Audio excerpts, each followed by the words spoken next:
नमस्कार, मैं सुनील कुमार आपका स्वागत करता हूं आपके अपने चैनल क्या ऐसा होता है में।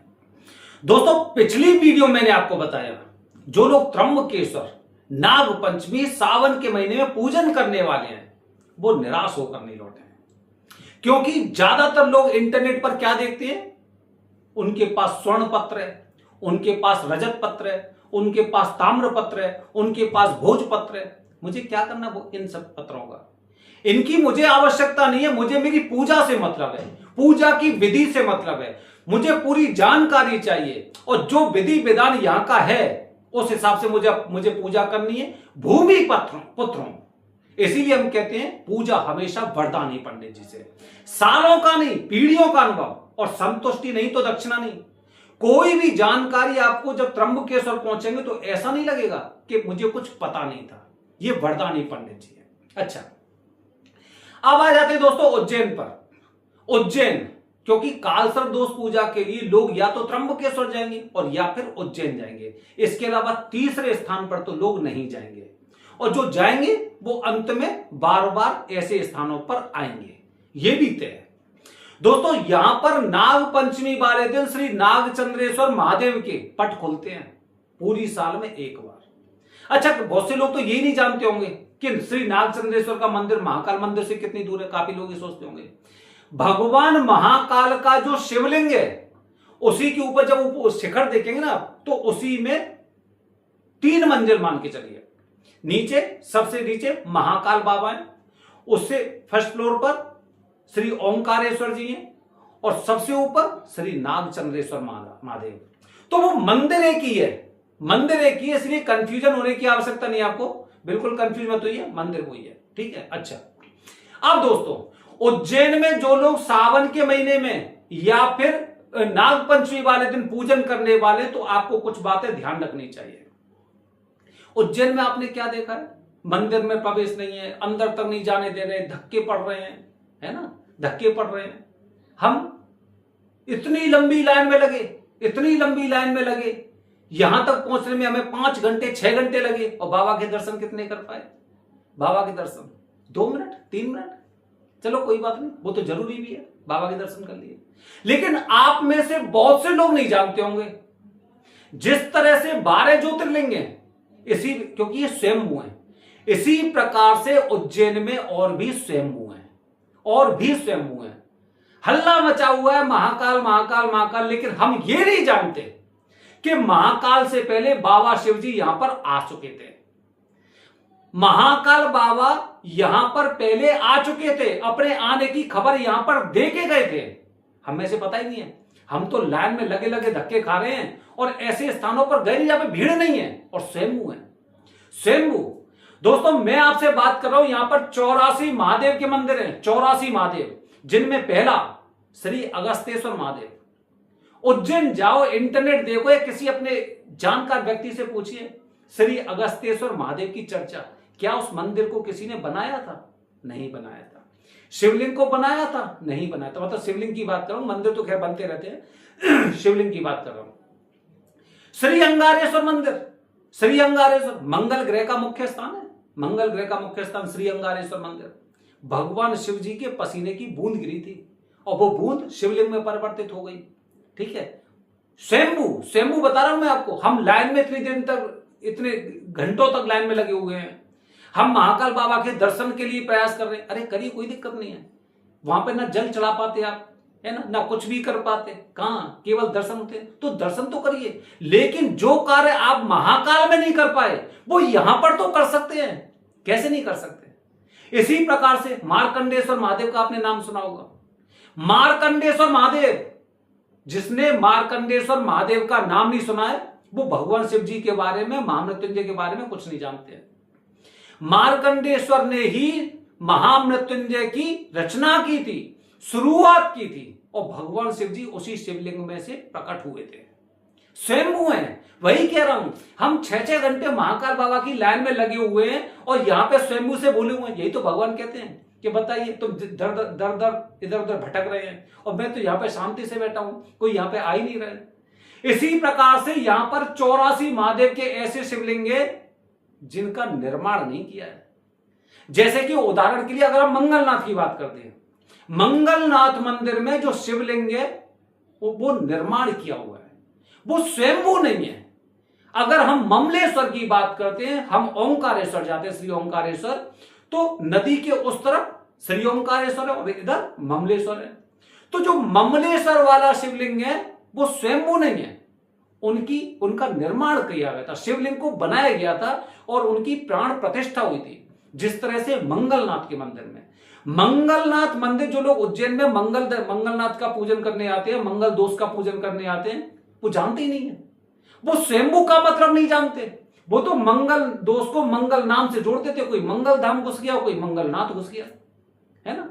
स्वयंभू का मतलब नहीं पता है। हम मंगल दोष का पूजन करने मंगलनाथ में पहुंच गए।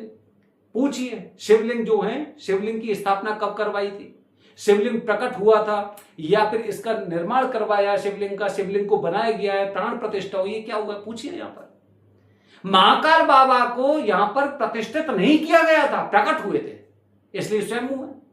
श्री अंगारेश्वर स्वयंभू है, श्री ओंकारेश्वर स्वयंभू है, 12 ज्योतिर्लिंग स्वयंभू है। मंगलनाथ स्वयंभू नहीं है, ममलेश्वर स्वयंभू नहीं है।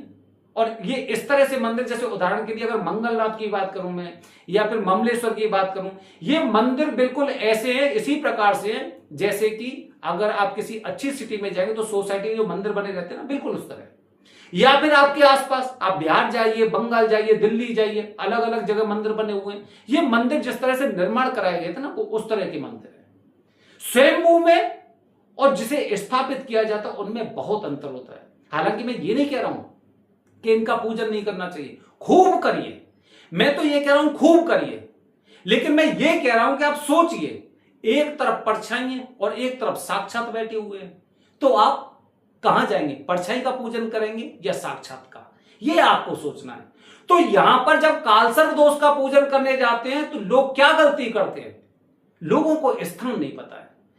या तो लोग ज्यादातर महाकाल बाबा की जिद करेंगे या फिर कहते हैं मंगलनाथ में करेंगे, इतना ही बताया जाता है। आजकल के एस्ट्रोलॉजर भी तो ऐसे ही है, कुछ भी बता देते, घाट पर पूजन करिए, कहते हैं घाट पर पूजन करिए। घाट का क्या मतलब है, क्या राहु घाट पर डर जाएगा, यह नाग नागिन का जोड़ा प्रभावित करने से राहु खुश होकर प्रसन्न हो जाएगा आपसे, है? ये मतलब तर्कहीन बात है। अगर घाट पर पूजन होता तो त्र्यंबकेश्वर में भी होता, श्रीकालाहस्ती में भी होता, क्यों नहीं होते घाट पर? अगर राहु को नाग नागिन का जोड़ा प्रभावित करने से मुक्ति मिलती तो कहीं पे कर दो, वृंदावन चले जाओ, गुजरात में चले जाओ, काफी जगह ऐसे हैं, ठीक है, आप कहीं पे भी नदी के वहां पे जाओ, एक नाग नागिन का जोड़ा लेके वहां प्रभावित कर दो, हो गया कालसर्प दोष की पूजा। कुछ नहीं है, ये सारी ऐसी अफवाहें फैलाई गई थी, ये र्यूमर है, अफवाहें हैं कि ऐसा करने से ऐसा होगा, कुछ नहीं है। क्योंकि हम हमेशा ध्यान रखना, और शास्त्रों में ये पुराण है, शास्त्रों में पुराण है, जैसे जैसे कलयुग अपनी चरम सीमा पर जाएगा, मुख्य स्थान ढक जाएंगे, लोग पहुंच ही नहीं पाएंगे। आज आपने देखा है काफी जगह बड़े बड़े शिवलिंग बनाए जा रहे हैं, बड़े बड़े शिवलिंग बनाए जा रहे हैं और लोग वहां पे भीड़ की भीड़ जा रही है, शिवलिंग को देखने के लिए जा रहे हैं, मुख्य स्थान भूल रहे हैं। उज्जैन में 84 महादेव के मंदिर हैं, 84 महादेव के मंदिरों में हम पूजन करवाते हैं, जैसे कि अगस्तेश्वर महादेव हो गए, श्री अंगारेश्वर हो गए, मार्कंडेश्वर हो गए, सिद्धेश्वर हो गए, करकोटक नाग का नाम सुना होगा, जो कालसर्प दोष का पूजन होता है। तो 9 प्रकार के नाग होते हैं जिसमें 12 प्रकार के कालसर्प दोष होते हैं, तो करकोटक भी होता है, करकोटक कालसर्प दोष आपने सुना होगा, तो वो यही का है। तो यहां पर भगवान शिव जी और भी अन्य रूप में बैठे हैं। महाकाल बाबा में यहां से जब वो प्रकट हुए थे, प्रकट होने से पहले उज्जैन में आ चुके थे, वो उज्जैन में आ चुके थे। अगस्त्य मुनि के बारे में सुनिए ना, पढ़िए। तो हमें ये जानकारी नहीं है।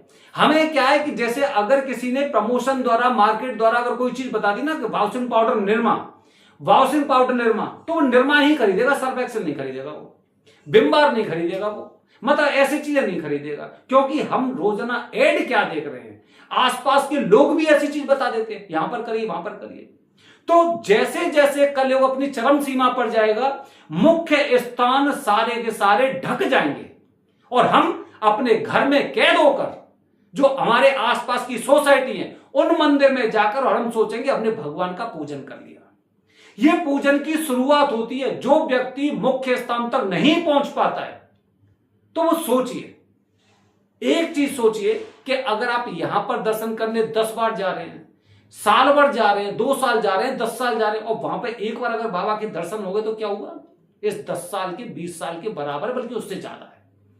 तो मुख्य स्थान को समझना चाहिए। उज्जैन में सावन के महीने में कालसर्प दोष का पूजन, मुख्य स्थान मतलब हम स्वयंभू वाले मंदिर में कराने की कोशिश करते हो, करवा रहे हैं। स्वयंभू में अगस्तेश्वर महादेव का मंदिर हो गया, मार्कंडेश्वर महादेव का मंदिर हो गया, करकोटेश्वर महादेव का मंदिर हो गया, श्री अंगारेश्वर हो गए, ऐसे स्थान पर करिए। अगर हमने जैसे मंगलनाथ मंदिर हो गया या फिर ममलेश्वर होगा, अगर ऐसे मंदिरों में हम पूजन करेंगे तो फिर अपने यहां उज्जैन क्यों आते? अपने घर के आसपास ही जो मंदिर है वहीं पर कर लेते ना, फिर क्या समस्या है? पवित्र नगरी है तो यहां पर आते, बाबा की ढोक देते, लौट जाते, पूजन वहीं पर करवाते, क्या समस्या थी? कम से कम है आसपास के पंडित जी से पूरी जानकारी तो मिल जाती। तो थोड़ा सा अपने दिमाग से सोचिए कि आखिरकार आपको करना क्या है। मुख्य स्थान, जो व्यक्ति मुख्य स्थान से चूक जाएगा, मंगल दोष की पूजा के लिए हम क्यों कहते हैं कि श्री अंगारेश्वर जन्म स्थान है? इसीलिए कहते हैं क्योंकि हम मुख्य स्थान की बात करते हैं। कुंडली के दोष का पूजन हमेशा नियम के अनुसार किया जाता है। जो व्यक्ति नियम से भटकेगा, और कलयुग में व्यक्ति नियम से भटकेंगे, कलयुग में व्यक्ति नियमों से भटकेंगे और बार बार कहेंगे कि हमें पूजा का फल प्राप्त नहीं हुआ, क्योंकि उन्हें सहूलियत चाहिए, नियम का पालन नहीं करना चाहते हैं। सावन के महीने में या नाग पंचमी में अगर आपको अपना पूजन करना है तो स्वयंभू स्थान पर करिए, घाट या फिर किसी जो स्थापित किए गए मंदिर हैं उनमें पूजा करने से बचें तो ज्यादा ठीक रहेगा। वैसे आपकी इच्छा है। बने रहिए हमारे चैनल के साथ दोस्तों। आने वाली वीडियो बता रहा हूं मंगल दोष पूजा की पूरी विधि कैसे होती है। हर हर महादेव, हरिओम।